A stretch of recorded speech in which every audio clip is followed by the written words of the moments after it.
The title of this session is The Theory of the State, and we have two fascinating guests, Jean Wissel and Steve Darcy. Firstly, we are going to with Jean Wissel. I want to give a little information about his background. The title of his presentation is The Crisis of the State Project in Europe. Jean Wissel is a political scientist working at Institute for Social Research in Frankfurt and University of Kassel. His research focuses on critical state theory, the European Union and its crisis, and migration. His latest book is State Project Europe, Outlines of a Materialist Theory of the European Union. And the second speaker is Stephen Darcy. The title of his talk is Public Autonomy and Social Republic. He is a professor of philosophy at Huron University Western College, a long-time social activist and protest organizer. He teaches and writes about democratic theory, practical ethics, and social justice activism. He has written two books, The Language of the Unheard and The Line in the Tar Sands. The former will be published by Iletişim in Turkish. Now I'm giving the word to Jens. Okay, merhaba. I'm happy to be here, and thank you for the kind introduction. I'm happy to make some proposals how to understand the European Union from a state theoretical point of view. I would like to make my presentation in three parts. In the first one I will raise the question how to understand the European Union, and I try to give I give you an idea, or I try to develop my theoretical perspective, which is a materialist state theory. Second, I will make some comments on the structure and the form of the European Union and of its crisis, which we can observe in the last 7 years.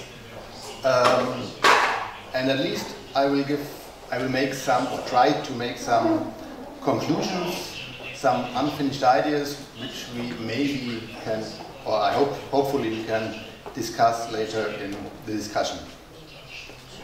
So, first of all, what is the European Union? We can observe in the integration process that there is a complex, or that it has formed a complex European ensemble of state apparatus.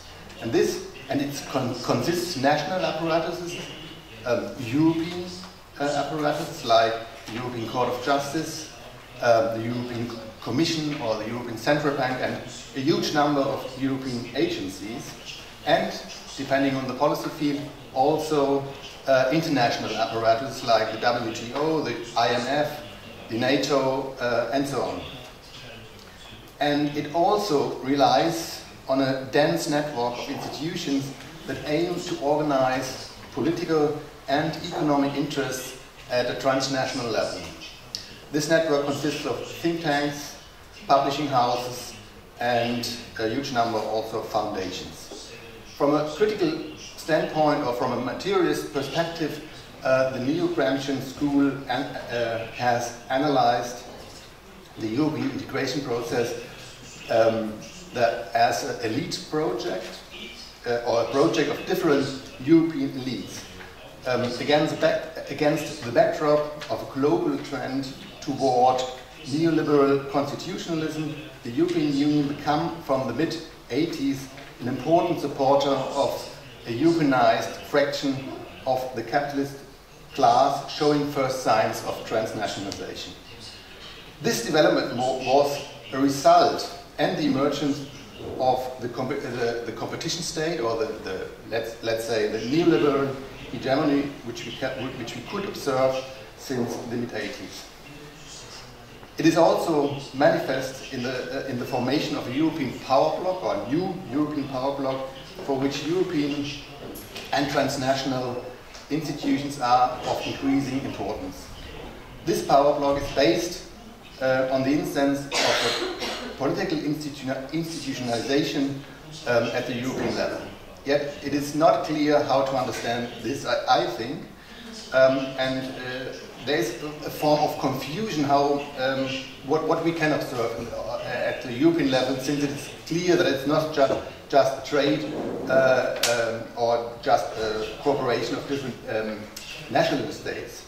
And we can observe this also in the terms which are used to describe the European Union. In the mainstream, we have the the term of multi-level governance, or the organization sui generis, something totally new, or we can read about a cosmopolitan empire, international quasi-state, or Leo Bieling, an important scholar, is speaking of statehood but without a state. So what can this be, a statehood without a European state?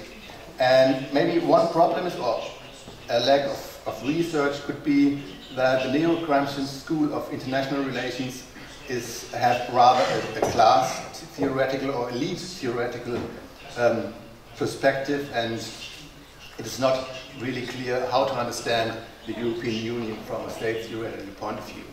And this is not just an academic exercise.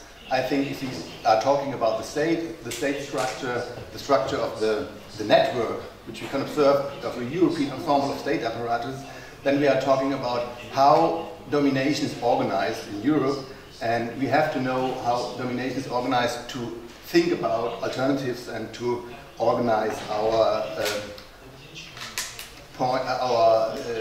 resistance, so to say.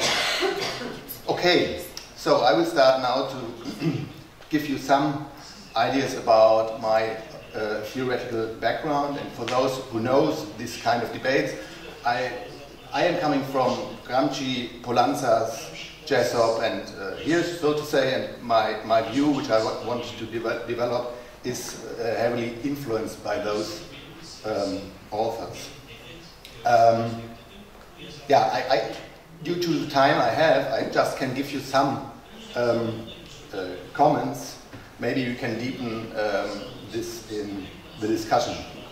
First of all, in contrast to mainstream state theory, the state is not viewed as a unified actor, and it is not possible to understand the state from this point of view if we don't research social power relations. The state is we understand the state as a social field of different social struggles.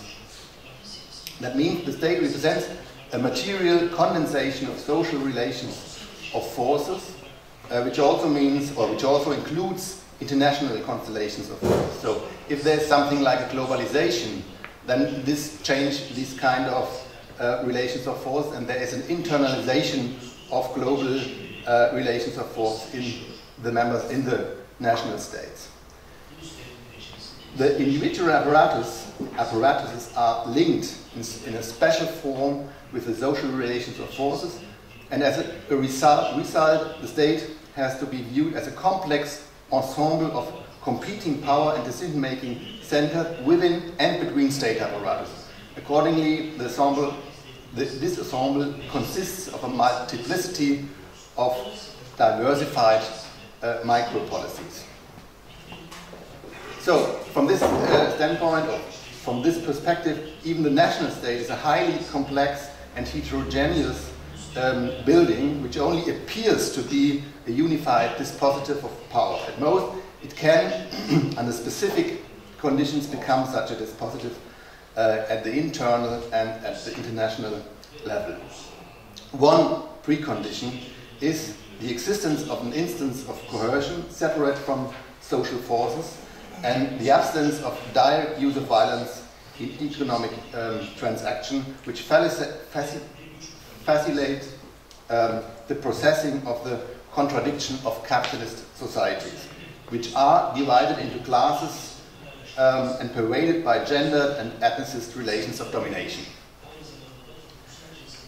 Moreover, the monopoly of violence allows for the formation of a power bloc pervaded by internal competition.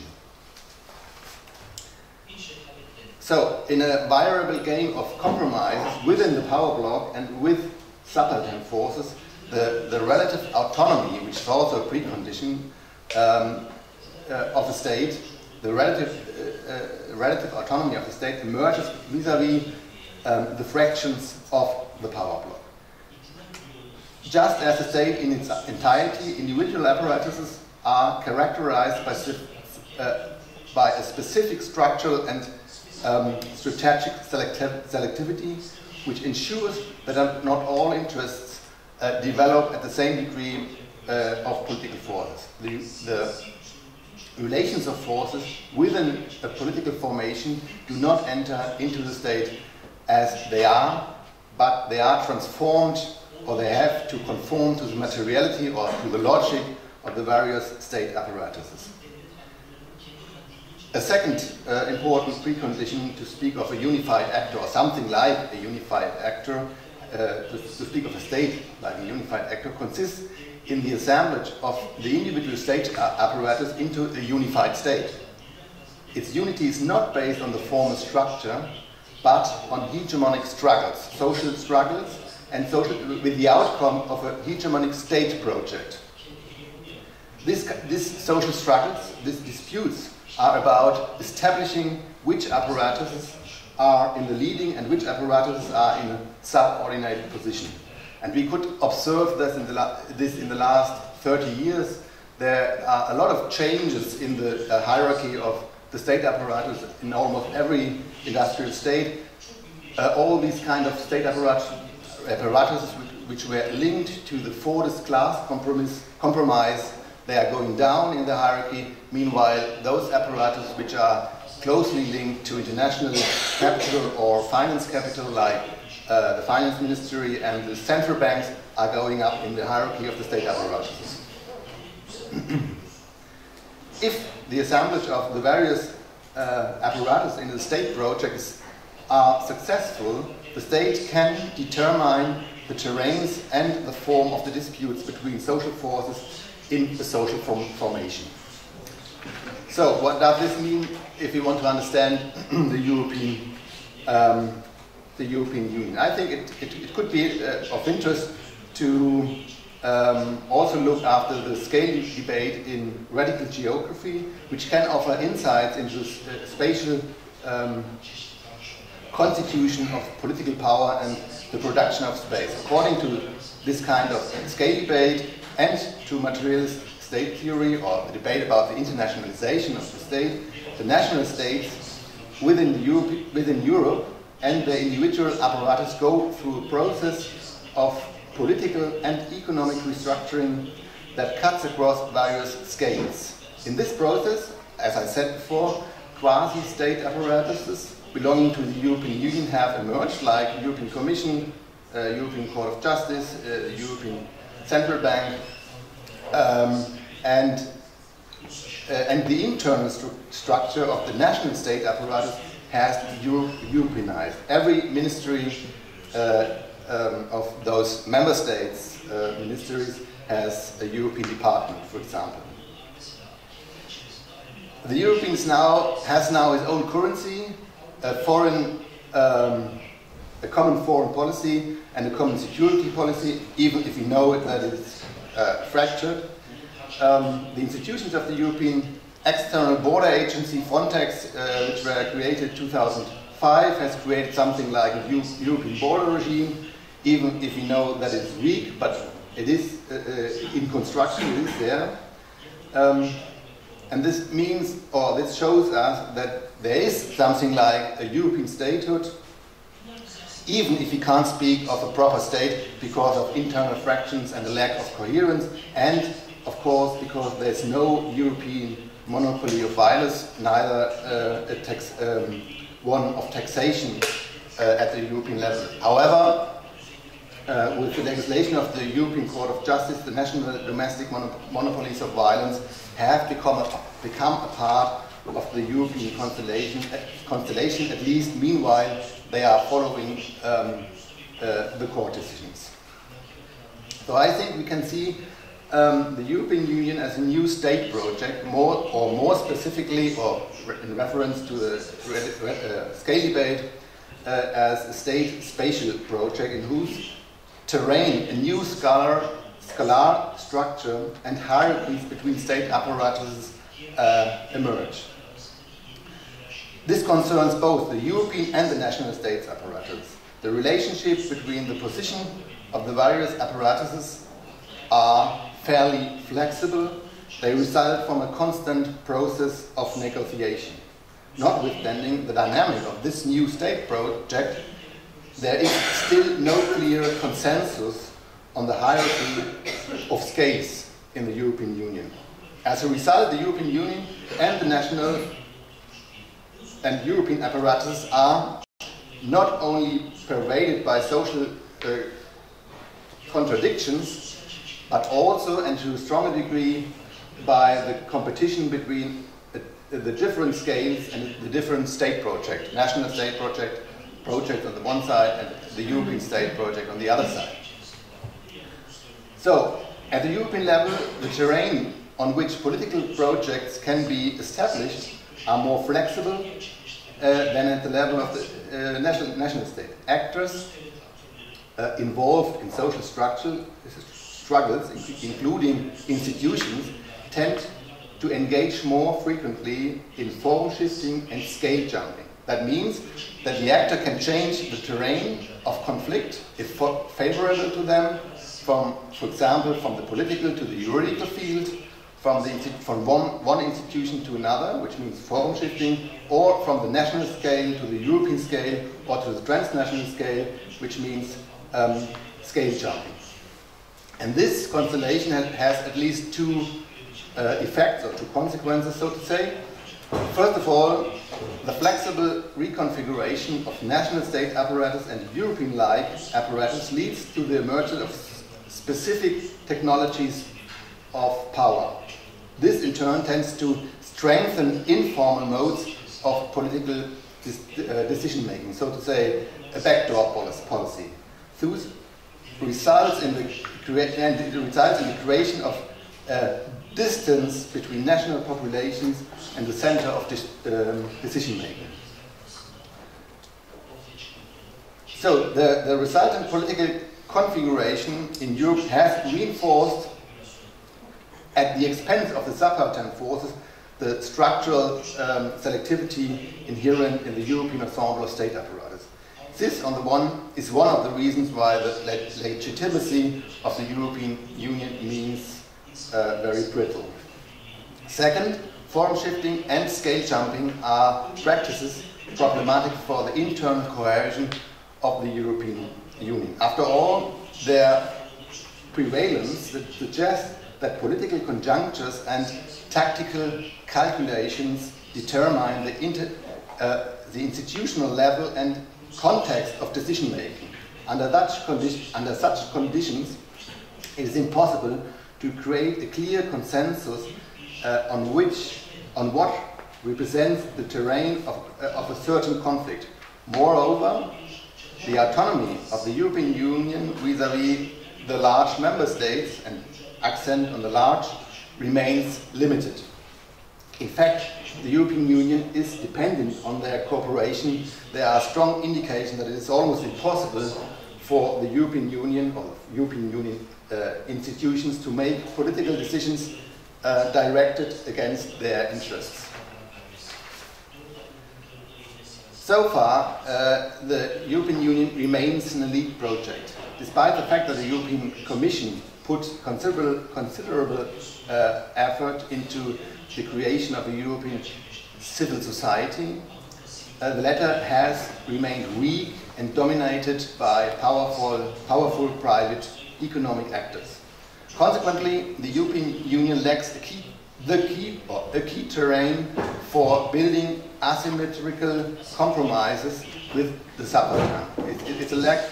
They can't build a hegemonic situation where the consensus is and political consensus is very important. The weakness of civil society may make it easier for the dominant European actors to implement political decisions, as I said, a kind of backdoor policy, provided that the large national states agree. Under such conditions, however, it is impossible to root power in hegemonic arrangements created through social struggles.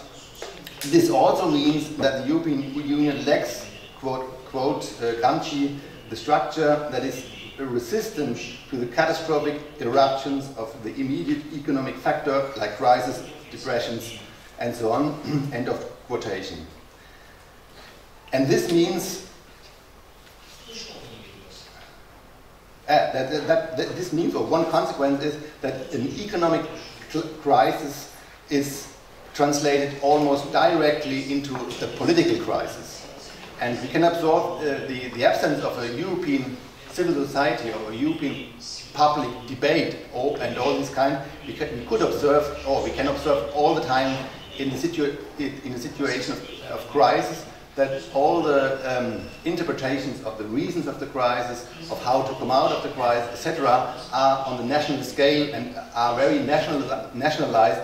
And even in the escalation of the crisis, we can see this also in this kind of racist, national chauvinistic point of view in different member states.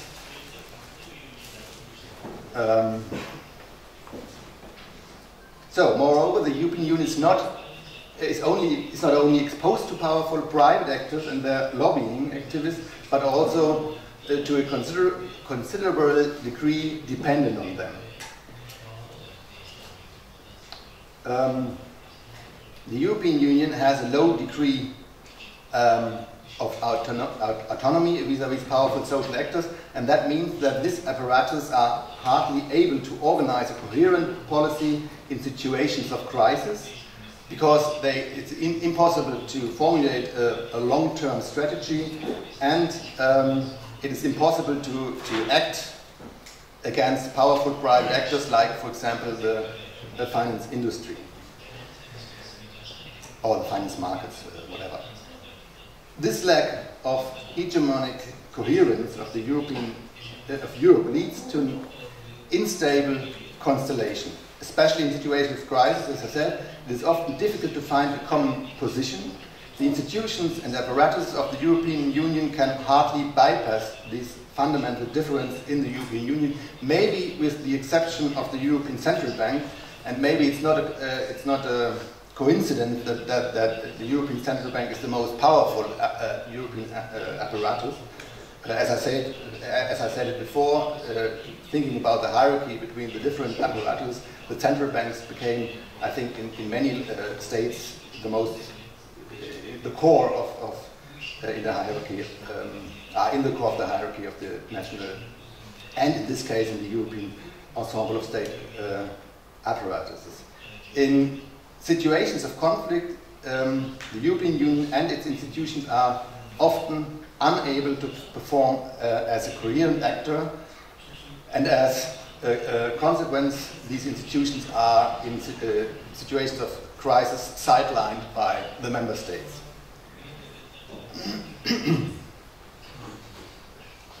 I suggest that the described multiscalar form of statehood is a decisive basis and at the same time result of the increased undermining of democratic processes and the emergence of an authoritarian forms of neoliberal politics, or if you will, if you want so, post-politics. And this trajectory, I think, can be traced back to the late 1970s, and it has accelerated by the European crisis, or by the Euro crisis. So, the described structure of the European state project came up and benefited a new mode of integration. So to say, a neoliberal mode of integration, which we can observe since maybe the Single European Act, 86, or at least since Maastricht, 92. And in this mode of integration, the internal market and the monetary union with the ECB as a new state apparatus are the key projects of this state project, and are the key project of this kind of neoliberal hegemony project and neoliberal hegemonic state project. The idea was, or the promise was, that the competition, the common currency, and a quasi-automatic spillover in politics would form a special form of hegemony in Europe, but we all can observe that the contrary was the fact. There was a dramatic deepening of the political and economic heterogeneity, or we can observe a dramatic deepening of political and economic deepening of the heterogeneity. On the other side, Keynesian, or in this phase, Keynesian welfare state forms of intervention were replaced by a neoliberal, monetarist orientation, thus establishing austerity corset for statehood in Europe. This, very shortly, are the main tendency of this kind of integration process, which also resulted in that what Stephen Gill called neoliberal constitutionalism, which means that a special form of policy is constitutionalized, a special form of monetaristic policy has to be implemented. And we can observe that this, as I said it before, escalate or radicalized this kind of integration process, radicalized in the European crisis since 2010. Benefiting from the internal, the inherent regulatory landscapes of the multiscalar European ensemble of state apparatuses, neoliberal actors rather succeed in imposing a further radicalization of both the mode of regulation by a regulatory competition among member states, as well as authoritarian statist forms of politics. So basically, the European crisis management has so far resulted in a transfer of central tasks of budgetary and economic policy to institutions which are not democratically legitimized. In particular, the sovereignty of bailout states was and is suspended in key areas. In contrast, the position of the European Commission, especially the Directorate of Economic and Financial Affairs, which is a neoliberal stronghold and which was going up in the hierarchy of state apparatus, was enhanced significantly. In the European ensemble of state apparatus, a massive upgrade of executive apparatus for the gender dimension. Massive upgrade of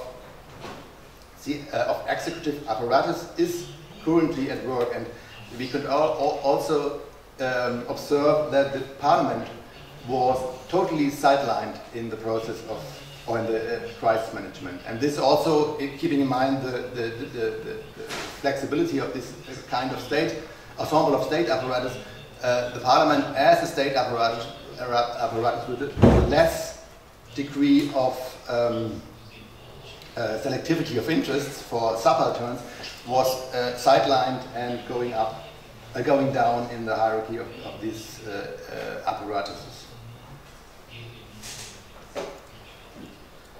So the other, the European Commission and the institutions created in the crisis management are now equipped with decision-making and sanctioning powers, but without democratic legitimacy. So, coming to the political conclusions, or to some political conclusions, the European Union is obviously not a state, but it is a state project, in my view. A state project still in competition with national state project and national social forces. It remains fragile, and it is not hegemonic, even if strong social forces are in favor of the European integration process. What we have is a flexible ensemble of national, European and international apparatuses which are providing a field of different interlinked, mainly neoliberal strongholds to be used by the inter-Europeanized capitalist class. And the result is a growing heterogeneity, a new division north-south in Europe, a growing division of the north and the south, center-periphery relation, growing inequality inside almost every member state. The national states, as I tried to point out, are an integral part of this constellation, and that means it is not like sometimes in the debate that we have on the one side the member states and on the other side the European Union, and the European Union is neoliberal and is influencing or destroying the welfare state of the member states. It is a constellation which we have to understand in its intertwinedness and its complexity, and these kind of national state apparatus are part of the European Union. And speaking for Germany, we can say that all this, especially the finance ministry and the German central bank, is a main actor in the process of neoliberalization. That is important to know if we talk about what could be a solution. And of course, after what we could observe 2015, the conflict between Greece and Europe, or Greece and Germany, however you want to call it, it's important to think about it, because also in the German left now there are debates or there are opinions which think we have to go out, we have to renationalize to get our sovereignty back, and I think this could not be the right way, because first of all we have to consider that Germany and the German state apparatus are main actors in this conflict and in this situation to neoliberal Europe. That means, of course, that German left-wing movement has special responsibility to stop this, to break austerity, even if I, at the current moment, can't see or find this force. But I think this could be an important, has to be important responsibility for the German left. So, speaking about the renationalization, which you can find on the right side of the political sector, and even in the power bloc, it is interesting to notice that a significant part of the German power bloc, notably the Schäuble fraction, the German finance minister, is seriously in favor of a core Europe or a multi-speed Europe, something different what we have, to kick the states out which are not able or don't want to apply to the neoliberal constitutionalism.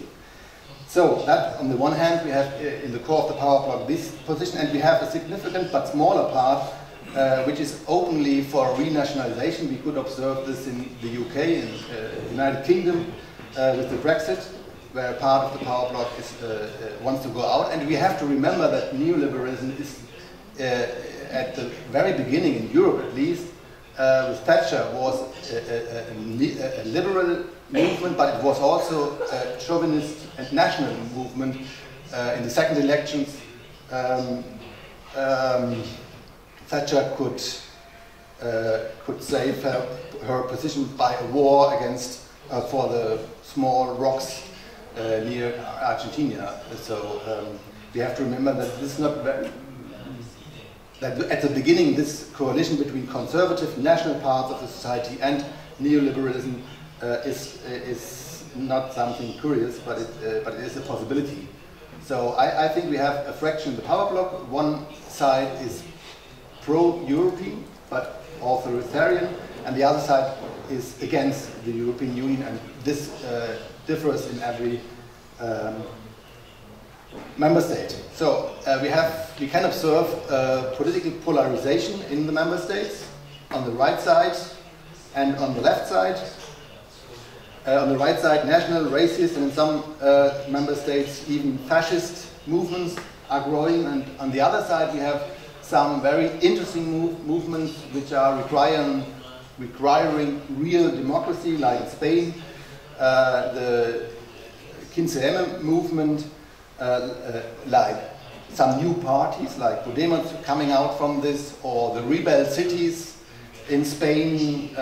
Almost all the big cities in Spain are governed by local left-wing grassroots basic movements which formed platforms to go to the elections. We could see this movement of Syntagma in Greece. Also, we could find huge protests in France against the labor market reforms, and so I think we have a really dynamic situation, which means a dynamic situation of crisis, which is on the one side very dangerous because we don't know if this will tend to the right or tend to maybe a more emancipatory direction. Yeah, that's the constellation I think we have at the moment, and I think successful, in my view, successful emancipatory politics are premised at the transnationalization of the dominated classes, which are, however, faced with deep divisions, even stronger than those of the ruling class. As a result, potential changes in power relations depend on the question of how far it is possible to establish new transnational forms of movements and organizations which include both established unionized sectors of wage labor and less state-centered actors like with its corresponding strategies. So that's all.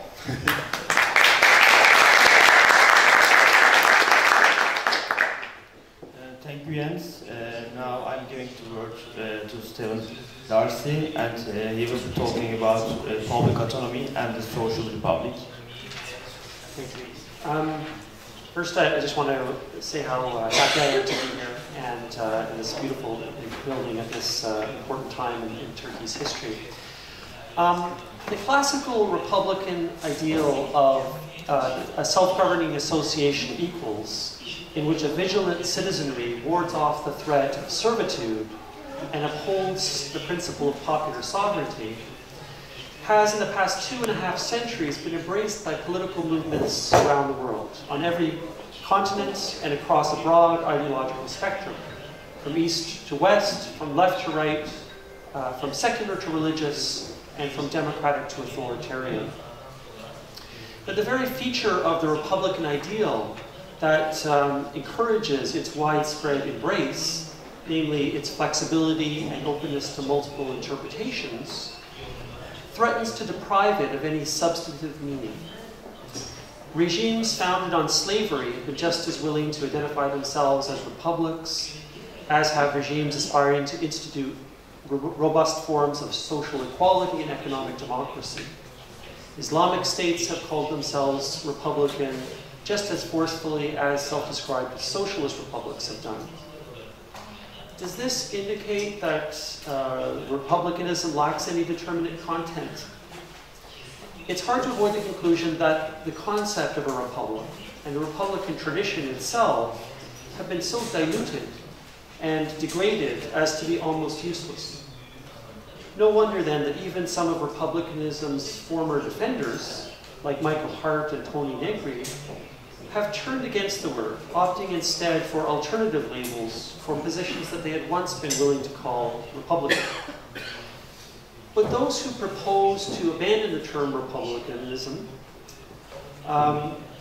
or defined in republicanism's combination of ubiquity and indeterminacy, a symptom of some fundamental deficiency in the Republican ideal as such, retreat too quickly from the battle for the future of the Republican ideal. The magnetic appeal of republicanism across so many cultures, continents, and centuries indicates that there is something worth upholding in the tradition, a vital core that resonates with those who struggle against tyranny, empire, and servitude. But what is this vital core? Why does it matter? And how can we bring it to bear on our struggles for social justice and popular power?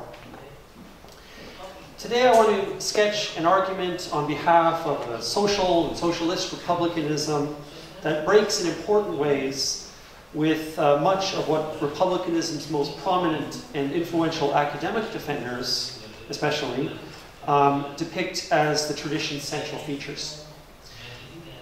My argument falls into 4 parts.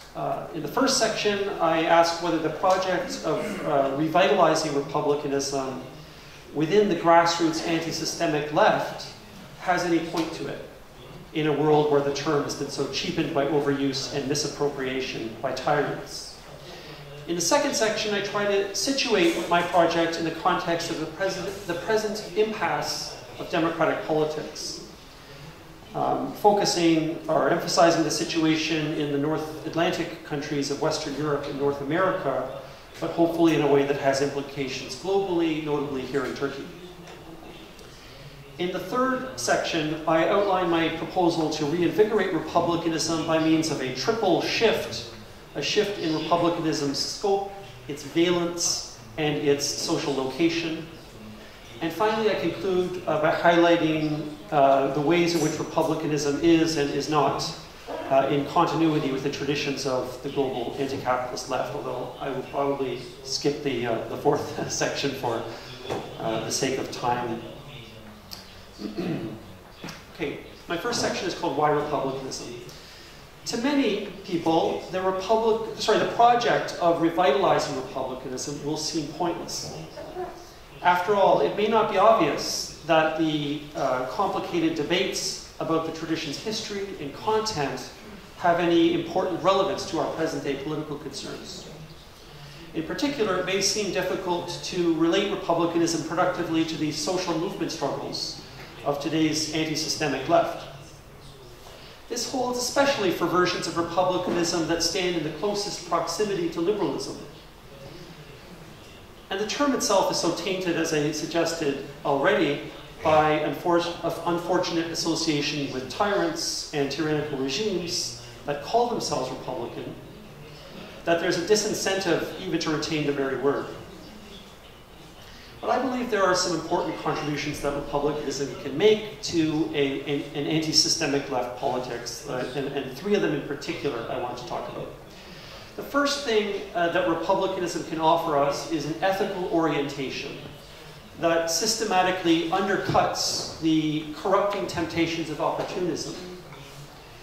By opportunism, or often today known as political pragmatism, I mean the narrowing down of the normative criteria for evaluating political activity to the singular standard of maximizing the satisfaction of our preferences given the prevailing balance of power and the range of opportunities at our disposal. Far-reaching social transformation requires, on the contrary, a deep-seated reluctance on the part of the anti-systemic opposition to indulge in unprincipled compromise with our adversaries, especially when the balance of power is skewed in their favor. To be sure, compromise is a normal and necessary part of politics. But there's a great difference between, on the one hand, an all too eager seeking out of the first opportunity to gain a so-called seat at the table by making concessions that we would only contemplate from a position of relative weakness, and on the other hand, a willingness on occasion to make principled compromises, albeit only with the greatest reluctance, after considering carefully the danger of accommodating tyrants and failing in our obligations of vigilance in the defense of popular sovereignty. One of the features of social democratic party politics in recent decades has been an unmistakable enthusiasm for compromises of the first type, and a complete absence of the kind of moral scruples and discomfort with accommodating the advantages of the rich and powerful that an authentic commitment to republicanism ought to foster. We badly need, and republicanism can well offer to us, a vigorous moral compass that would restrict our willingness to compromise to occasions of the second, more limited type. More generally, republicanism, with its insistence on the centrality of irreducibly normative values like civic virtue, the primacy of the public interests over private advantage, and the principle of popular sovereignty, provides us with an attractive, convincing, and possibly even inspiring conception of politics as a morally worthy, not just pragmatically effective form of human activity. In a context where cynicism about politics, political discussion, and ostensibly or supposedly democratic institutions feeds into a mood of broad popular alienation from politics, a revitalized anti-systemic republicanism holds out the prospect of a reassertion of the moral seriousness of democratic politics of a certain type. The second thing that republicanism can offer us is a way to integrate into a political, not just an anti-political conception, the insights and key thematic elements of the movement of the squares, that is, the popular assemblies and spatial encampments of Tahrir Square, Syntagma Square, Zuccotti Park, Gezi Park, and so on. Taken on its own terms, this cycle of struggles, roughly from 2011 to 2013, labored under a depleted, overly thin conception of politics, since it rejected the official politics of representative party democracy without replacing that conception with anything beyond a vague appeal to listening to the other and being heard in turn. Nevertheless, there is something indispensable and irreplaceable about, in the movement's rebellious energy and visceral hostility to the political establishment, and more generally, its angry condemnation of the rule of money in politics. Arguably, the Republican ideal, suitably interpreted, can integrate what is insightful and important in the movement of the squares, but deepen and fill out its conception of the political. In particular, it can enable a rejection or a surpassing of the anti-politics view, which stands in the way of a resurgent anti-systemic left politics, I would suggest. The third contribution that republicanism can make is a more subtle one. It can, I think, be uniquely responsive to the specific features of the political conjuncture in which anti-systemic social movements operate today, which I call the impasse of democratic politics, which is the topic of my next section. The impasse of democratic politics has at least 5 crucial features. The first feature is the widely held and deeply felt conviction that official politics has been comprehensively discredited. In part, this is a matter of popular disgust at the brazen subservience of politicians to the rule of money. Sometimes this subservience takes the form of the investor's veto, that is, the inadmissibility of public policy measures that are deemed to be insufficiently deferential to the demands of bond markets, financial technocrats, and other business elites. At other times, it takes the form of a cynical pandering to sources of private campaign financing, the legal form of bribery that has as its complement the illegal forms of corruption that are also widespread. But the discrediting of official politics is about more than the rule of money. It's also about the purging from political, these things are related, but the purging from political debate of any role for substantive political choice over fundamental alternatives. For generations now, bourgeois politics has actively sought to narrow down the political spectrum to petty differences of personal style and or cultural sensibility. Differences that are accentuated all the more emphatically in order to create the false impression that somehow, at some level, policy differences must be present even when they are invisible to the casual observer. Ideologically, this narrowing down of politics takes the form of the hegemony of what Tariq Ali has called the extreme center, a hegemony that has wreaked havoc on so many formerly social democratic political parties. At the most general level, the discredit of official politics is rooted in the unmistakable incapacity or unwillingness of most politicians to tackle any of the most pressing issues of our time: unemployment, climate change, endless warfare, income inequality, and the erosion of democratic rights. Little wonder, therefore, that when most people pay attention to politics, to official politics at all, they are so appalled by it that for the most part they turn away in disgust. The second feature of the impasse is the rise of the populist far right, a development which is in part a reaction, albeit a grossly distorted reaction, to the first feature. The parties and politicians of the extreme center have held sway for decades, presiding over the elite neoliberal consensus that continually erodes living standards for working class people, undermines democracy, and destroys the environment. Under these circumstances, we cannot be surprised when a segment of the public becomes vulnerable to the demagogy of fake populists who rail against elites, even as they themselves promote policies that continually strengthen the hands of the rich and powerful and leave ordinary people ever more vulnerable to domination, exploitation, and oppression. Certainly, the backlash against the extreme center and the discredited political process appears not only in the form of right-wing populism, but can also take a leftist form, which is the third feature. We have seen a relatively differentiated, multifarious phenomenon that I will call resurgent social democracy. Sanders in the USA, Mélenchon in France, Corbyn in the UK, and perhaps especially notable, the new left parties of Syriza in Greece and Podemos in Spain are examples.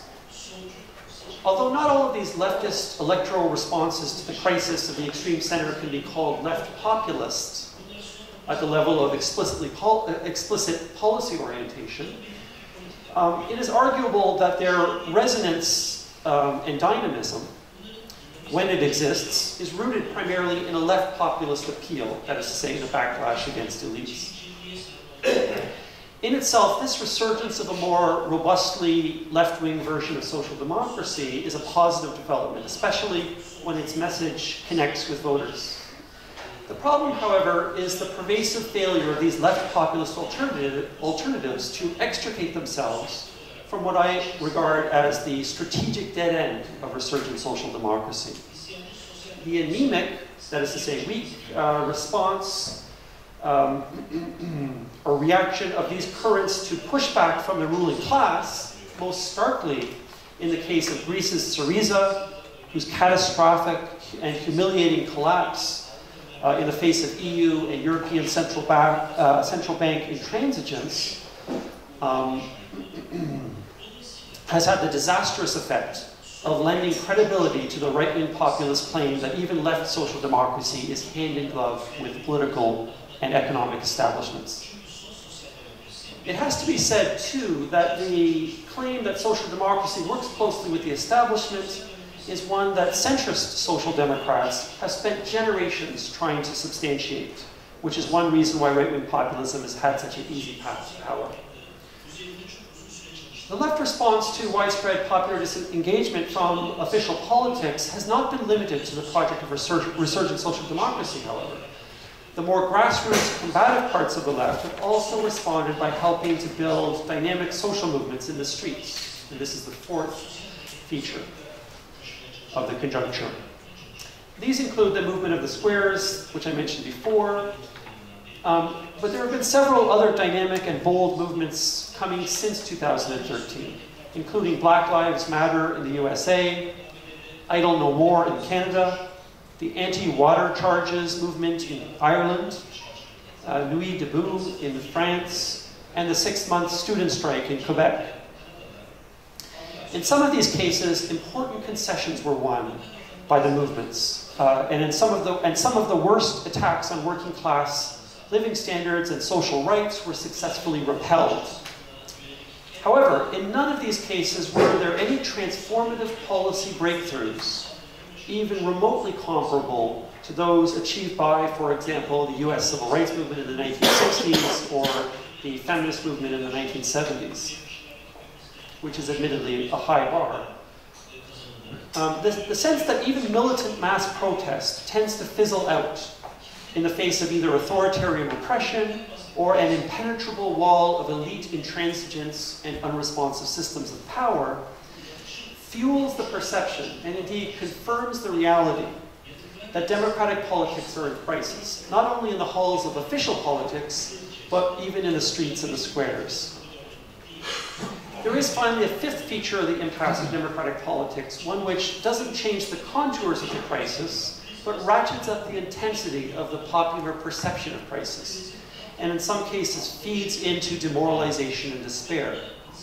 This fifth feature is the undeniable urgency of ramping up the time frame and the scale and ambition of our projects for sweeping social transformation, in light of the challenges of runaway climate change and the looming danger of a descent into ever more destructive forms of authoritarianism and disastrously stark forms and levels of social inequality. This five-fold impasse of democratic politics poses for political thought and for political action an extremely troubling set of questions. The most pressing of these is this: how can we extricate democratic politics from the impasse that deprives democracy of the kind of potency and vitality that we desperately need it to exhibit? And this, I claim, is where republicanism has something to offer, a transformed republicanism. And part 3 of my talk is called The Triple Shift. The paradox of republicanism, its combination of irresistibility and emptiness, imposes an important constraint on the project of using republicanism to address the impasse of democratic politics. If republicanism is to play this role, it has to be not only more determinate and differentiated in relation to the all too broad Republican tradition, but also far more antithetical and adversarial in relation to the intransigent elites and unresponsive systems of power that today, in republic after republic, use the Republican imaginary as a cloak and a disguise for relations of domination and servitude. I want to make a series of suggestions about how a normative conception of politics that is recognizably Republican can also take up the necessary distance from the versions of republicanism that now predominate, and for the most part, give republicanism a bad name. First, though, I want to put on the table a reasonably precise specification of what I mean by Republican. It seems to me that looking at the broad Republican tradition as a truly global tradition, and a tradition that goes back centuries, we can discern 5 core principles of Republican politics. These are, first, the interpretation of popular sovereignty as public autonomy, in the sense of self-government through reason-guided public discussion, in contrast to liberal democracy's conception of popular sovereignty as majoritarian preference aggregation or preference counting. Second, the assertion of the primacy of the public interest as the basic reference point for public justification, in contrast to liberalism's valorization of private gain or personal advantage as the main point of politics. Third, the cultivation of a demanding ideal of civic virtue, in contrast to liberalism's permissive attitude toward the retreat into private life.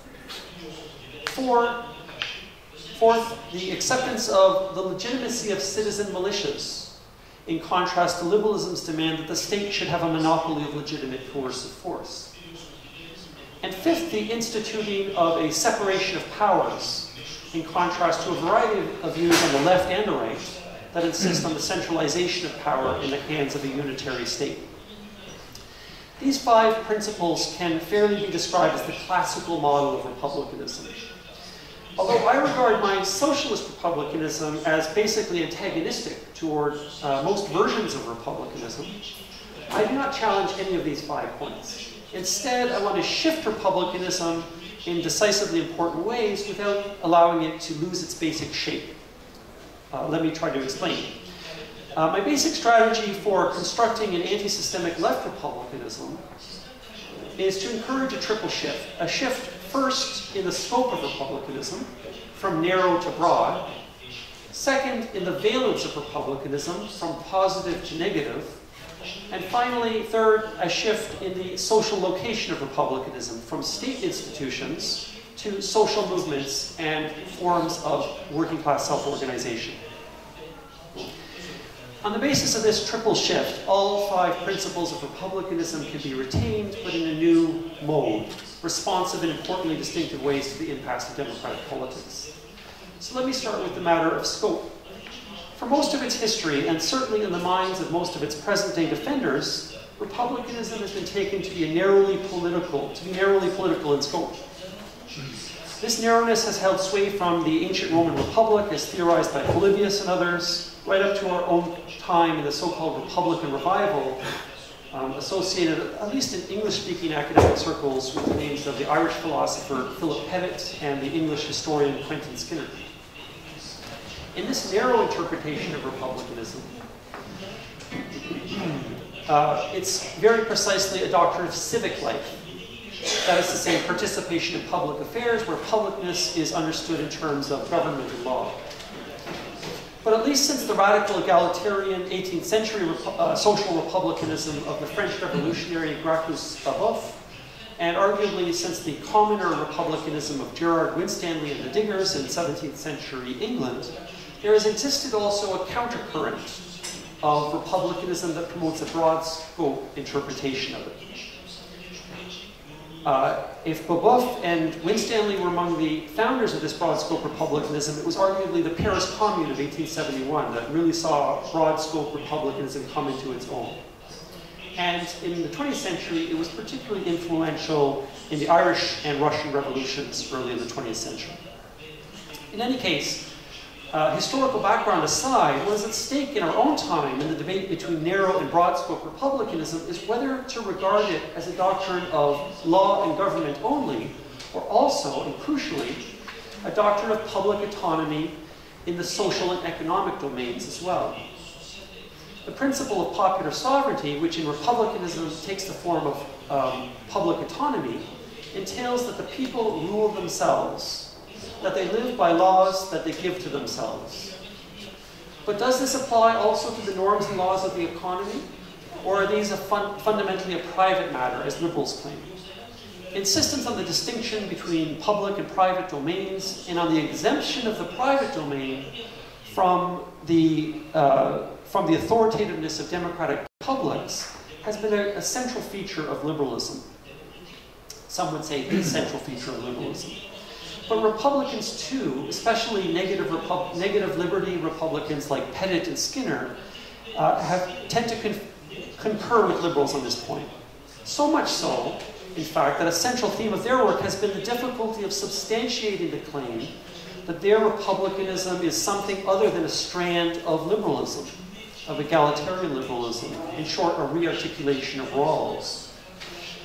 The republicanism of the Paris Commune, or of figures like Rosa Luxemburg, or the great Irish Republican James Connolly, have never struggled to secure recognition as a non-liberal conception. This is in part because these social republicanisms, or social republicans, insist that Republican politics, or that republicanism extends the scope of publicity into the domain of production and distribution, and rejects the walling off of the workplace as a republic-free zone, insulated from the demands of popular sovereignty. But broad-scope republicanism is also distinguished by its willingness to extend the ideal of civic equality into all domains of social life, including the structure of kinship systems, or family systems, cultural norms, and so on. It is symptomatic that very often the term citizen is displaced in broad-scope republicanism by the term comrade, a term that entails a more expansive understanding of the status shared by self-governing equals, namely one that reaches into the workplace, the family, and beyond. The second dimension of the triple shift that I'm proposing is a shift in the valence of republicanism from positive to negative. In effect, positive republicanism is oriented around the ideal of a republic. It may sound tautologous or redundant to say that a republicanism is oriented around the ideal of a republic, but in fact there are forms of republicanism that do not emphasize the benefits of constituted republics, but instead construe republicanism negatively as a normative ideal of what Marx called revolution in permanence, or the real movement that abolishes the existing state of things. This negative interpretation of the tradition regards republicanism as a negative ideal of rigorous intolerance toward every attempt to institute or reproduce relations of domination and servitude. Negative republicanism takes the moment of rebellion, not the moment of ostensible triumph in the formation of the republic, as its key reference point. It is a republicanism of resistance, not of governance. Instead of affirming an ideal republic, it negates every instance of servitude. Given the fact that relations of domination and servitude persist in all de facto republics, in some cases pervasively so, it's particularly important to insist on a stance of resolute intolerance toward these relations as something that is central to Republican politics. Besides the negative valence and the broad scope of the transformed republicanism proposed here, the third point of difference is the social location of Republican politics, which shifts from state institutions to social movements and self-organized civil society and working class self-organization. Speaking in a schematic way, for the sake of brevity, we can say that in a state, and here I assume a bourgeois or capitalist state, public power is organized in the form of 1, structures of professional coercion, like police, prisons, and standing armies. 2, structures of bureaucratic administration, like ministries and departments organized on a command and control hierarchy so that lower administrators implement directives issued by higher level administrators. And 3, structures of political representation, with elected legislatures staffed by professional politicians who legislate ostensibly on behalf of the broad public. In all 3 cases, the coercive, administrative, and representative apparatuses of the state, direct and active popular participation in decision-making is systematically discouraged, not only ideologically, but structurally. Nevertheless, positive republicanism takes its stand here in the state form, which I take to be an error, especially in the context of the impasse of democratic politics. By contrast, a negative and broad-scope republicanism has to break out of the unfavorable context of the state form to locate its activities in social movements, where direct, active popular participation is both possible and at least sometimes powerful. It has to heed Marx's observation as early as 1871 that the social republic, quote, cannot simply lay hold of the ready-made state machinery and wield it for its own purposes, unquote.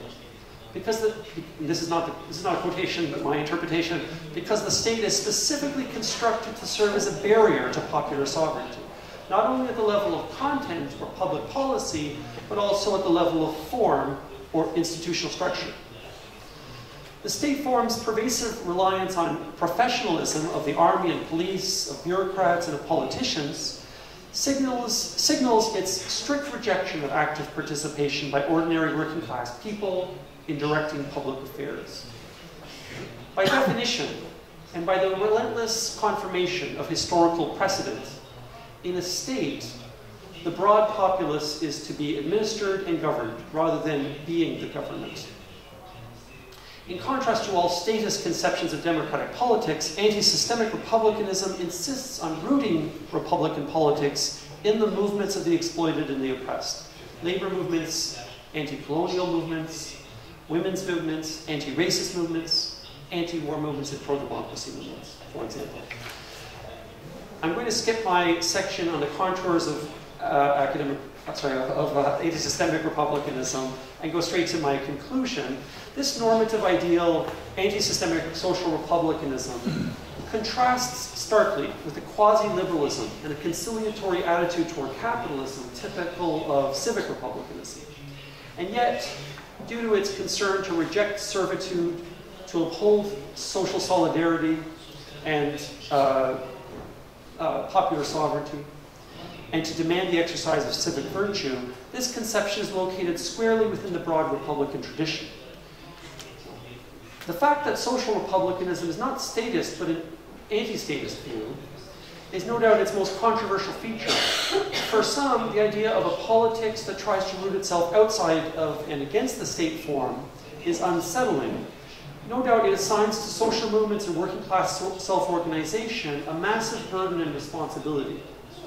Indeed, this is the dizziness of democracy, the vertigo of public autonomy, that our liberty has to be our own act, that our emancipation can only ever be a self-emancipation.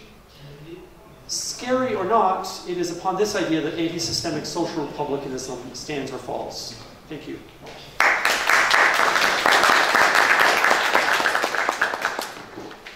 Thank you. Now we have 20 minutes for debates.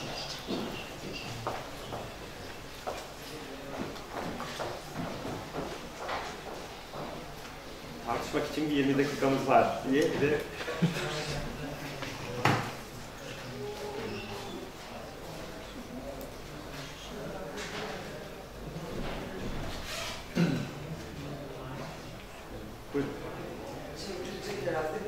Çevirici. Evet.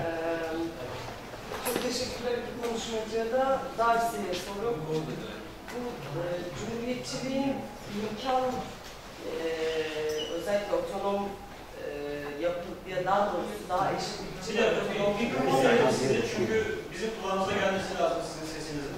Tamam, İngilizce de yok.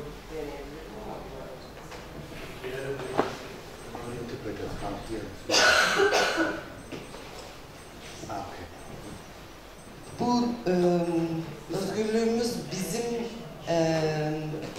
actimiz, yani bizim elimizden gelir, biz kurarız. Bu anlamda cumhuriyetçiliğin sunduğu imkan... Ben de zaten cümleyi toparlayamıyorum.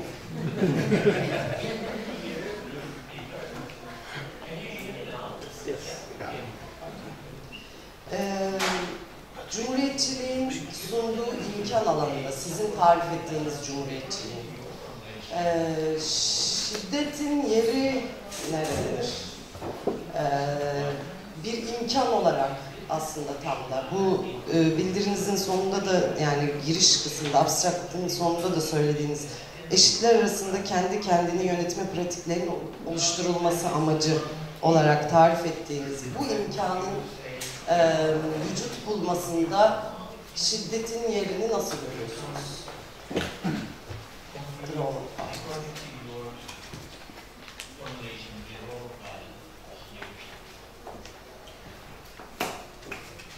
Okay, so the question about violence, it seems to me that one of the features of the Republican tradition is this idea of the legitimacy of citizen militias, right? And also the idea of the separation of powers. And in the context of a situation where republicanism is an oppositional framework for the anti-systemic left, as I'm proposing,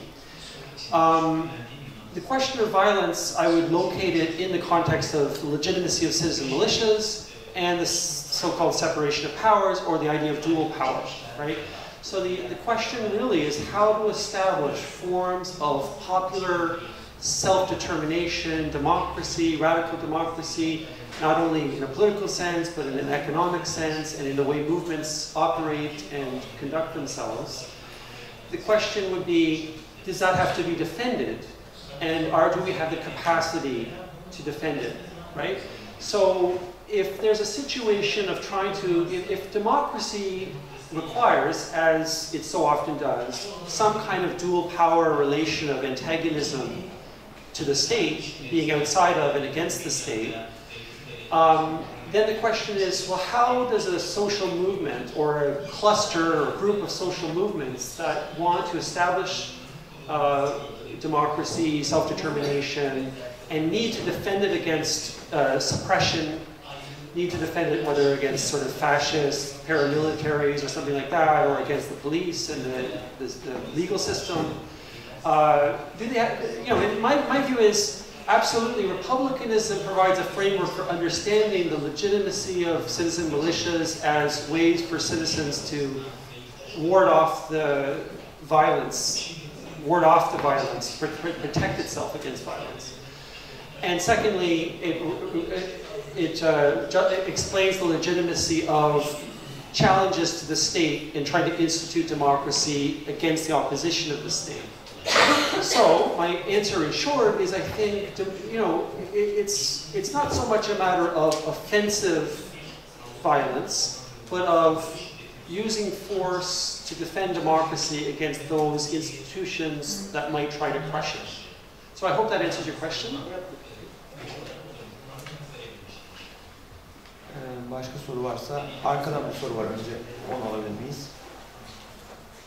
Öncelikle konuşmanız için teşekkürler. Ben şunu sormak istiyorum. Kuzey Suriye modeli bütün dünyada devlet modellerinde neoliberal politikalarla birlikte bir gerilerine söz konusuyken Kuzey Suriye'deki Kürtlerin oluşturduğu model ne vaat ediyor? Avrupa mentaliteler açısından bir çözümleyici tarzda bakacak olursak. Teşekkürler. Birkaç soru zaman fazla saat olmuş. Teşekkür ederim. Her iki konuşmacıya da buraya geldikleri için bize önemli sunumlarda bulundukları için çok teşekkür ediyorum. Ben listede şöyle bir soru sormak istiyorum. Konuşmasında anlayabildiğim kadarıyla Avrupa'daki sivil toplumun zayıf olduğundan söz etti ve sonra bu Avrupa Birliği'nin aslında sivil toplumu güçlendirme çabasında bir şekilde siyasal organizasyonların oluşmasında ya da Avrupa Birliği projesinin kendisini devletleştirme sürecinde yeteri kadar aktif olamadığını ya da sivil toplumdan medet umulan şeyi gerçekleştiremediğini söyledi. Bu, ben bir felsefeci olarak ya da dışarıdan kültür tarihi okuyan birisi olarak benim için sürpriz bir şey, çünkü biz Türkiye'den bakınca galiba benim gibi olanların çoğunlukta olduğu bir perspektif bu. Avrupa'da sivil toplum güçlü olarak bilinen bir şey. Dolayısıyla Avrupa Birliği'nin bir de özel katkısıyla buna rağmen bu siyasal proje gerçekleştirilemiyorken galiba bizim başımız çok büyük bir belada. Bu konuda biraz daha açıklayıcı şeyler sunarsa çok teşekkür ederim. Sayın Darcy'ye benim sorum ise Birinci ve ikinci Cumhuriyet'in ilkeleri aslında tip olarak moderniteyle içinde, aydınlanmayla vesaireyle Kant'la ifade edebileceğimiz ya da Fransız, Anglo-Sakson dünyasının farklı filozofları etrafında ifade edebileceğimiz bir takım ilkeleri var. Ama Cumhuriyet'in üçüncü bağlama açısından bu sosyal hareketlerle ilişkilendirerek söylediğimiz şey aslında bir Cumhuriyet yapısının bozuşmasıyla ilgili bir şey mi? Ya da bir düzensizlik çağrısı olarak Cumhuriyet mi? Bunun bir ilkesi var mı? Merak ettiğim şey bu düzensizlik içinde Cumhuriyet nasıl kurulabilir? Ya da başka bir şey söyleyeceğiz ama elimizdeki araç Cumhuriyet olduğu için Cumhuriyet'i mi kullanıyoruz? Teşekkür ederim. Varsa bir soru daha alalım, üçlü paket yapmış olalım. Arkadan bir soru var. Ben de konuşmacılara teşekkür ediyorum. Gönüllüler işte Avrupa'ya ilişkin çok fazla duymadığımız şeyleri burada duymayacağımız oldu. Benim sorum Türkiye üzerinden. Buradan baktığımızda karşımıza çıkan cumhuriyetçilik ve devletçilik, bu konuda ne düşünürler onu öğrenmek istiyorum. Sorum şu, Türkiye'de genellikle kendini cumhuriyetçi diye tanımlayan insanların büyük bir kısmı devletçi. Bunu nasıl görmek lazım? Bu kadar büyük bir devlet yapısını savunan devletçi anlayış aynı zamanda gerçekten cumhuriyetçi olma olanağı var mıdır, yok mudur? Bunu öğrenmek istiyorum. Teşekkür ederim.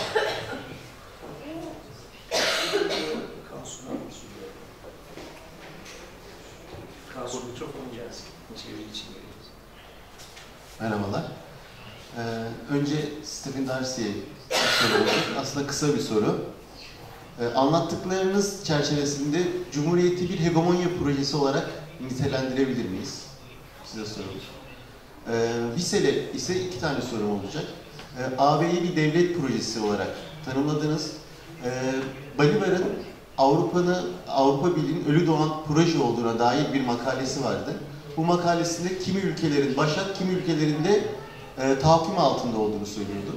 Şimdi sizin bu devlet projesi tanımınızdan hareket ederek CESIV'ın 2 uluslu hegemonik projesi gibi bir çerçeve düşünebilir miyiz?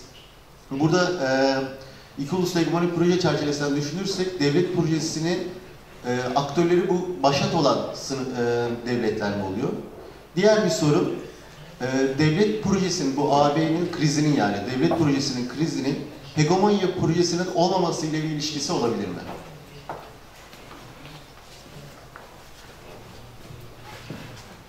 Başka soru var mı?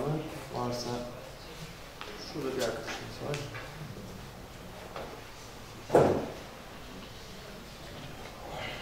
Benim de sorum Stephen Darcy olacaktı.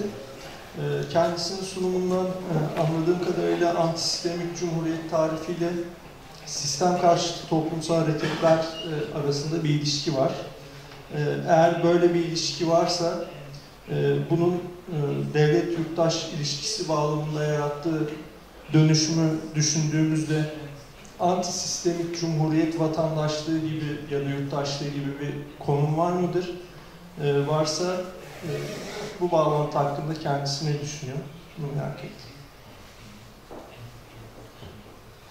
Şimdi çok soru birikti. İsterseniz bir cevap alalım. Ondan sonra tekrar döneriz zaman kalırsa.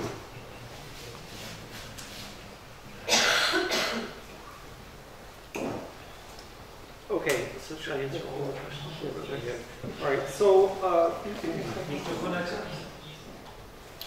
okay. So first on the Kurdish political situation, or with respect to the model, the model. You know, I hesitate to say much of a specific nature about that just because I don't know quite enough to comment, except to say that I think that the idea of trying to construct forms of democracy that are direct and participatory, based on, you know, assemblies and councils and so forth, is very much in the spirit and tradition that I have in mind when I talk about anti-systemic republicanism. So, but also the attempt to take up questions that are broader than what we call narrowly public policy and legal questions, but also other questions. So I would say, in spirit, some of what's being attempted there is, you know, has a lot of affinity with what I'm talking about. I hope that answers that question. I mean, it's not a very detailed answer, but I don't have a lot of detailed, knowledge that would enable me to feel confident going far beyond that. On the question of disorder, I think that, a lot hinges. I didn't say much in the part of my paper that I read about civic virtue, but I think I wrote a whole book about, which I hope will appear, in the near future in Turkey, a book about militancy as a civic virtue, right? And so I think militancy and what Rosa Luxemburg calls the forward storming combative energy of the masses, these are civic virtues. This, I think when we think about civic virtue in the context of an anti-systemic republicanism, because it's a negative ideal, it's particularly a matter of intolerance towards attempts to institute or reproduce relations of domination and servitude. And so, with respect to disorder, I think disorder is a moment, as Hegel would say, it's a moment in the development of a process of transformation. And it's not an end in itself, but I think dismantling, disrupting, and challenging the reproduction of forms of domination and servitude is typical of admirable types of civic engagement, and in that sense it's a civic virtue. So I do see disorder as certainly part and parcel of what it means to be negatively Republican in my sense. As part of a process. So I don't think disorder, again, repeat, I don't think disorder is an end in itself. But disrupting certain orders can be an end in itself, namely liberating us from forms of domination. The third question, which addressed me, had to do with Turkey and people who consider themselves Republicans in Turkey being pro-state. Well, I think this is true in Turkey, no doubt, but it's true much more generally, right? So it's true in France, it's true in China, and so on. So republicanism often takes the form of what I call positive republicanism, affirming some model of a republic. But I think, is that republicanism? I would say yes. I mean, that's the thing. The republicanism is a very broad tradition.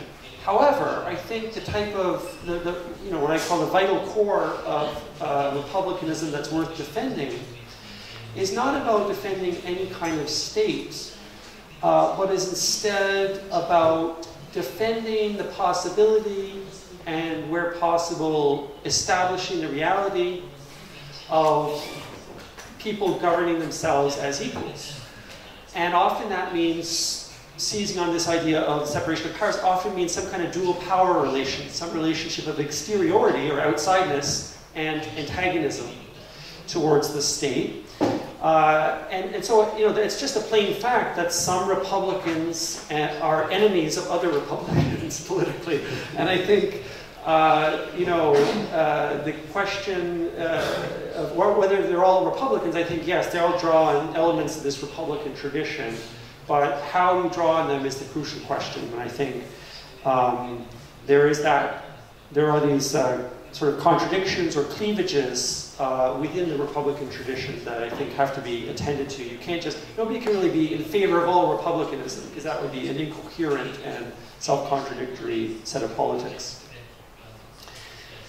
The next question that addressed me had to do with, is republicanism a hegemonic project?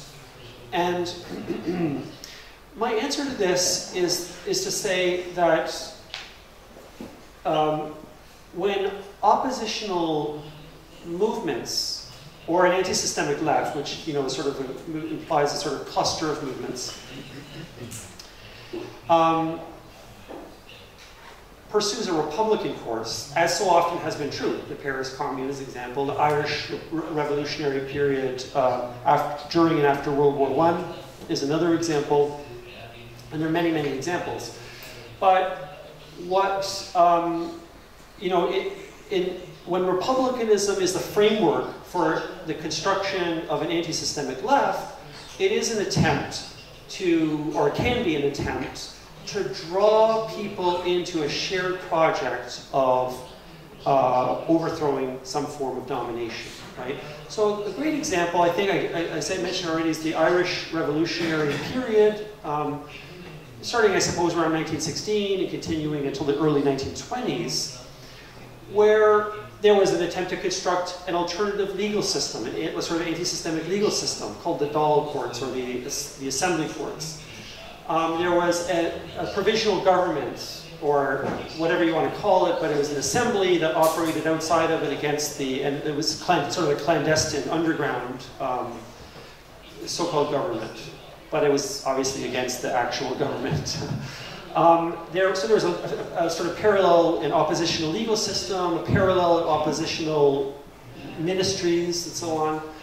There was a kind of a renaissance, an anti-colonial renaissance of Irish language and culture, all of which combined to be, you could call it an anti-systemic or a hegemony or a counter-hegemonic project involving the formation of a real, authentic movement with a self-consciousness, not just opposition in itself, but also for itself, again, to borrow a Hegel contrast.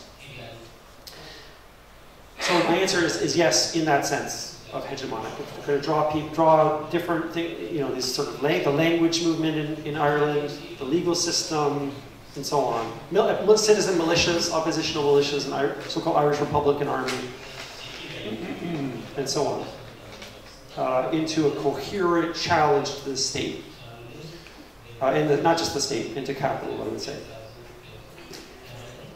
Final question that I think was addressed to me had to do with the idea of an anti-systemic citizenship, and if republicanism has an anti-systemic form, what is the status of citizens? And, you know, I guess what I want to say about this is that the term citizen often is itself part of a form of domination, right? So often citizenship in the context of nation states is about policing migrants, criminalizing migrant workers and people crossing borders, quote unquote, illegally. And so the concept of citizenship, which marks a point where people are included, but also, you know, therefore also a point where people are excluded, can be a form of domination. And in that sense, something that republicanism of my kind should reject. But I think there's also, and it has always been, or has been for thousands of years, some notion of a world citizen in the sense of people who look at each other as equals, right? And so for me, this obviously would have a very expansive or all-inclusive form of citizenship, or as I prefer to say, as I mentioned in passing, comradeship, right? So I think, you know, we could replace the term citizen with the term comrade and say everyone's a comrade, at least when they're opposing domination and servitude relations. And so I guess the way I see it, the way I see citizenship is as a term that the meaning of it really fluctuates depending on the context. When states are using the term, it's used to dominate and exclude.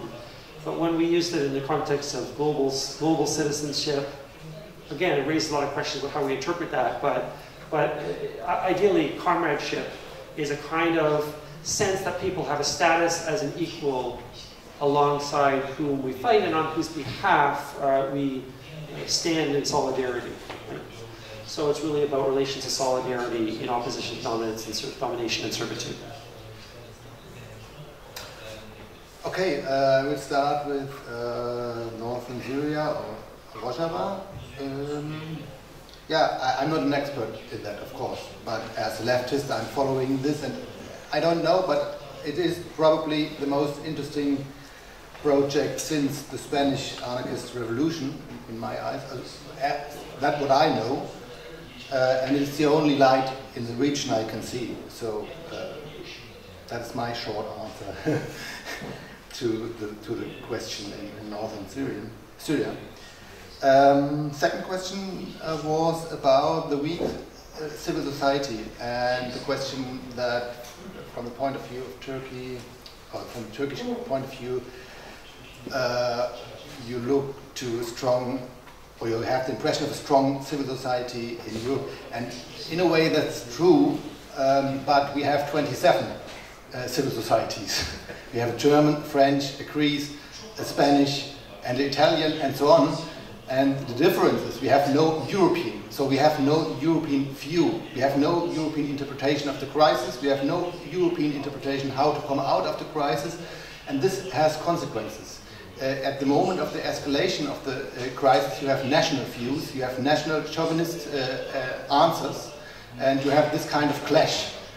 Because there is no, even in the left, in the European left, I mean, it's coming up step by step, but even there you have national views.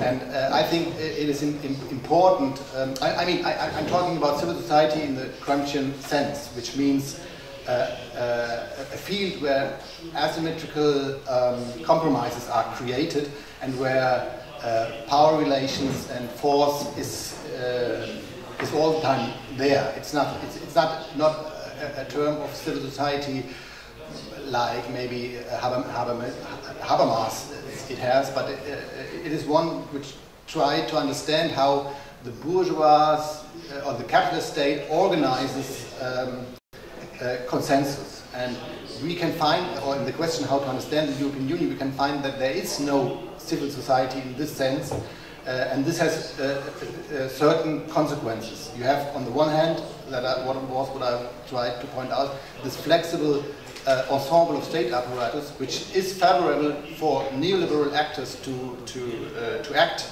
because they have the resources to act there, and they have the networks to act there, at the one hand, and at the other hand, they cannot root their power in a hegemonic system, which makes it very fragile, very debil, and so on. And at the other hand, we can see in this dynamic situation of crisis that at the moment when the crisis is escalating, there is the danger of nationalism, national views, national answers, and even a growing right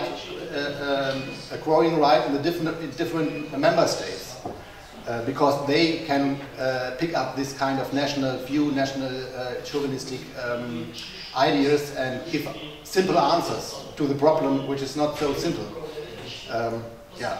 So you are right. There are strong, in a way, strong civil societies. Even if they changed a lot, they are, even in the member states, are very dominated by strong economic actors. You know, even it changed. If we go back to what Gramsci was talking about of civil society, now we have, of course, even at the national level, big think tanks, big foundations, and so on, which are dominating these kind of civil societies. But anyway, in a way, it's a strong civil society, but these are national civil societies, and there are only very few projects to intend or to organize a European debate, and that was more or less what I wanted to point out. And the other point, I hope I got in the first question right, about if the European Union is a dead-born child, and who is the first actor, so to say.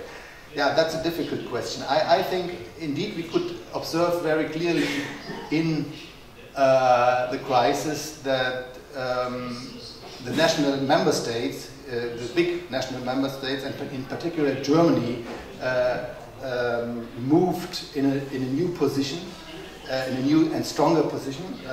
Meanwhile, other states obviously are sidelined. But anyway, we can see that even in the Europe, we can see even in this situation the intertwinedness of the constellation, because, for example, the Eurogroup, which was organizing all the conflict with Syriza and Greece, is with the national members of the finance ministries. So it is a European organization, even if it's informal. But the actors there are national finance ministers, and especially Schäuble, the German finance minister, has a very strong position there. And we have maybe the exception, if you ask who's acting, I think the only really strong European institution was the European Central Bank.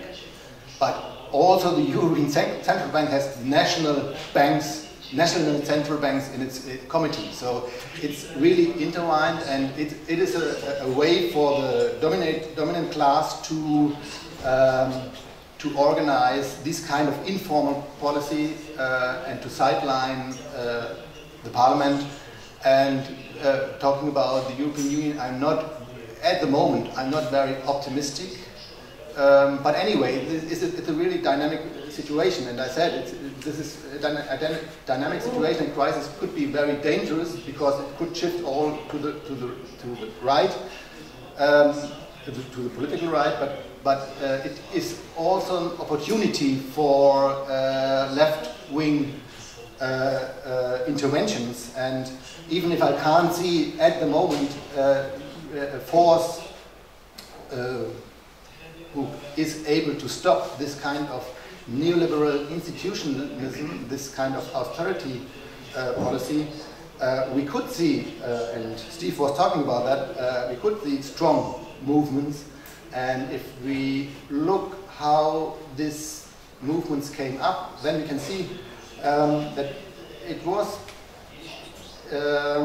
very fast, very quickly, and people in these countries, like in Spain, they didn't know that would happen anything. I was 2011 in Spain making interviews for a research project, and I was asking all the people from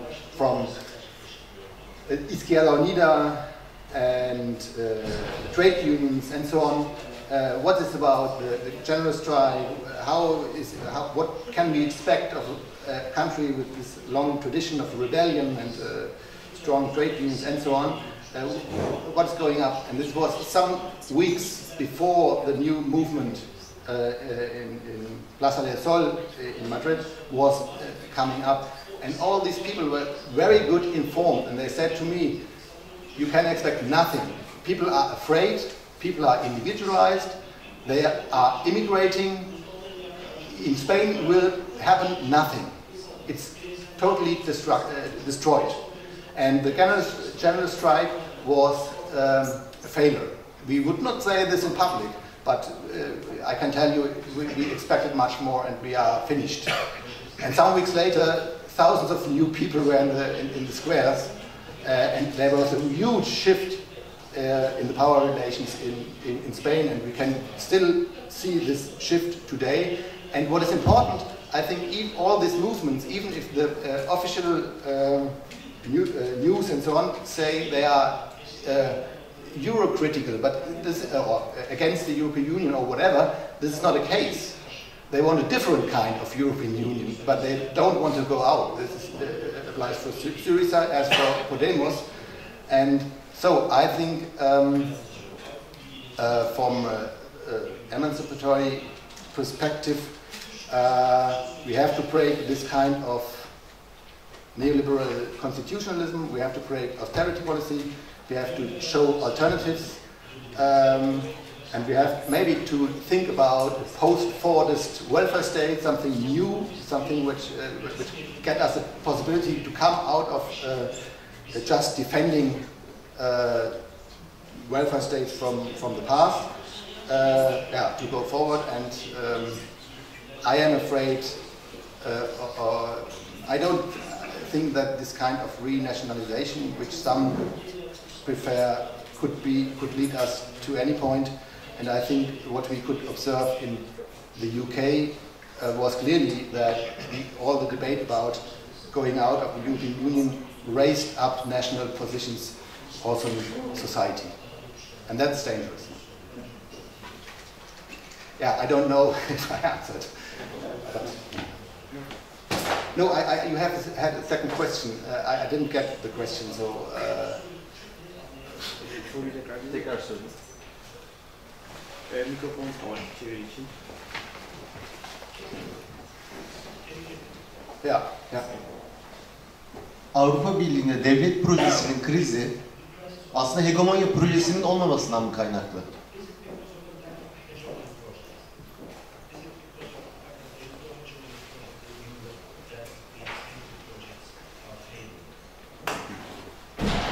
Yes, I think so. It's a lack of a hegemonic project. It's a lack. It's the result, and the current situation is the result of a rupture in the power bloc. What I try to point out, there is a part at the moment. The stronger part is pro-European, and there is a smaller part, at least in continental Europe. In Britain, it's a bit different. But there's a smaller part which want to go out, which is a national neoliberal project. So to say, the power bloc, the neoliberal hegemony bloc is not has at least, they have more, but at least two positions to Europe. A part wants to go out, a part wants to use and transform the European Union in an authoritarian way, like I tried to point out, and to obligate and implement all these kind of constitutionalism in a neoliberal sense. So it's clearly the result that even in the power bloc, it is not clear how to go forward.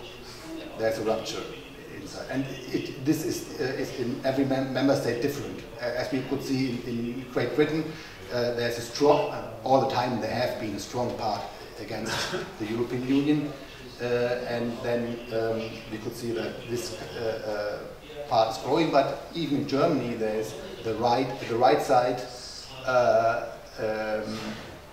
growing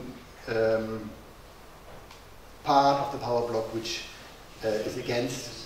It's not so important, but which is against. And I mean, the Schäuble fraction has a position which wants to have a different kind of European Union, which is even which kicks out all those countries of the south and get something like a core Europe or a multi-speed Europe or something like that. And there are many positions. I think the position of Angela Merkel is even different to that of Schäuble, but Schäuble is the Dobermann of Merkel in the negotiations, so he's useful in a sense, and he represents a fraction of the dominant of the power bloc. So. Şimdi normalde süremizi aştık, fakat başka bir soru varsa bir 10 dakika daha günahını ben üstlenirim. Yani siz soru hakkınızı bir kez kullandığınız için eğer varsa başka soru alacağım. Serdar Hocam.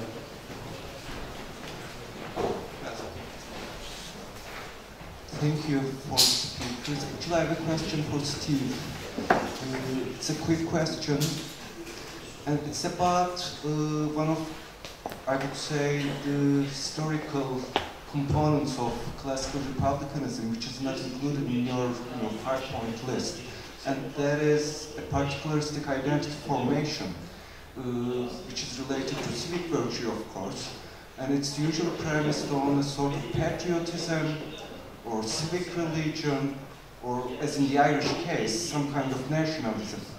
And is there any identity component to your own normative framework that can substitute for that sort of historical motivational resource? And the question is also as a critical bite, because I don't assume you would, strongly confirm a particularistic identity formation on the one hand, but on the other hand, you seem to have a strong stance vis-a-vis,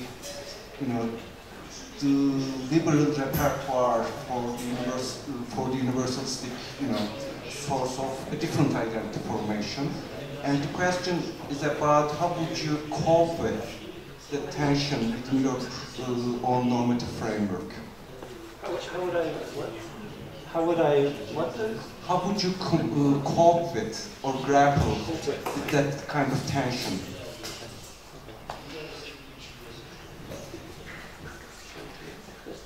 Right. Okay. Thank you.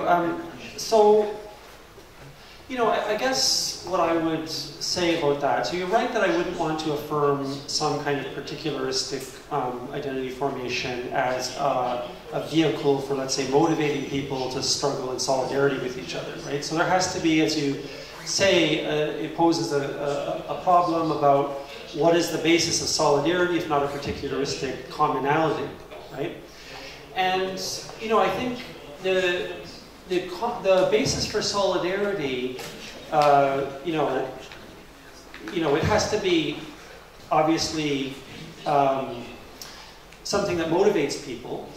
And I guess what I feel like this is where the concept of comradeship comes in for me. That there's some notion of a commonality. I mean, and for the third time, I'll introduce a distinction that Hegel made between a found commonality and an achieved commonality.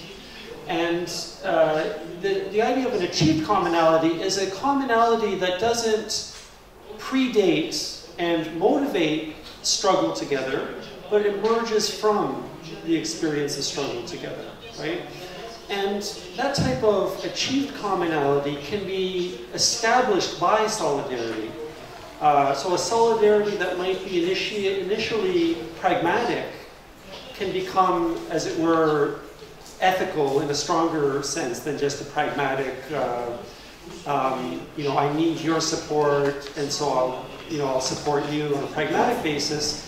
The idea of common struggle can be something that forges a bond of solidarity, that achieves a kind of commonality.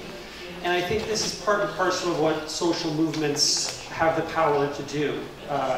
People enter into a struggle perhaps for their own reasons that might be, on some level, particularistic or even individual.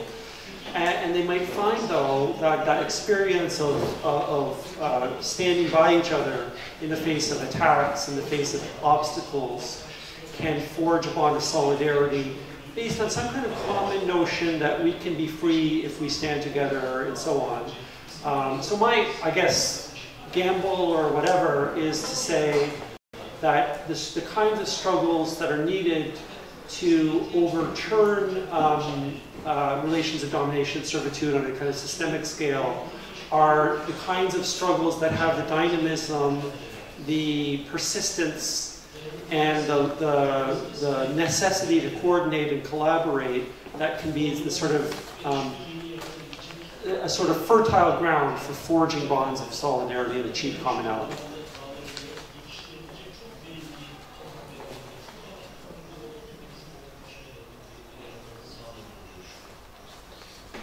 Her iki konuşmacıya da teşekkür ederim. Katılımınız için de sizlere teşekkür ediyorum.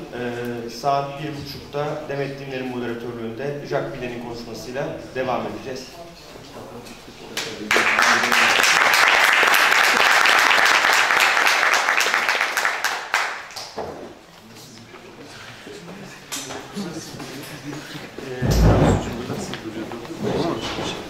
Dur ol. Silme. Yerinizde başım. Eliniz duyduruyor. Şuna bak.